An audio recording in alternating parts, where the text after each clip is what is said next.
Saudara, Muzakarah ke-7 Ulama Tauhid Sufi se-Asia Tenggara di Kabupaten Aceh Singkil secara resmi dibuka tadi malam. Kegiatan ini dihadiri ribuan jemaah dari berbagai provinsi maupun jemaah dari negara-negara ASEAN.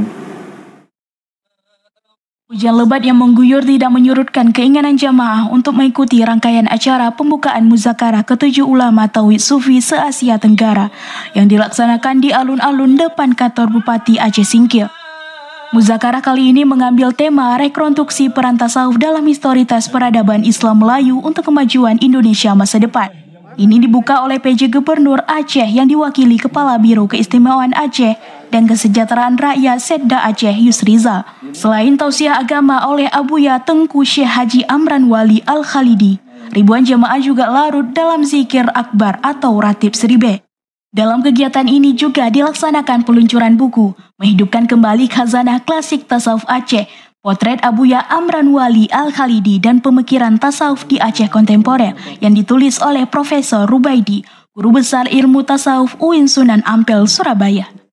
Salah seorang panitia, Yuli Hardin, mengatakan melalui kegiatan ini pelaksana ingin menyampaikan bahwa melalui ajaran tasawuf kesufian ini bisa membuat batin umat menjadi lebih baik.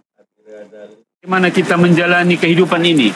Karena dengan ajaran tasawuf kesufian ini bisa membawa batin umat sekarang untuk bisa lebih baik.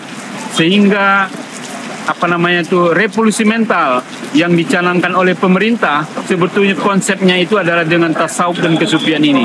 Kita harapkan dengan ajaran tasawuf dan kesufian, pertama sekali Aceh ini bisa lebih jaya kembali seperti dulu, Aceh Singkil bisa lebih baik lagi seperti dulunya ketika ajaran Syekh Abdul Rauf Singkil ini dikembangkan di Aceh sehingga membuat Aceh jaya.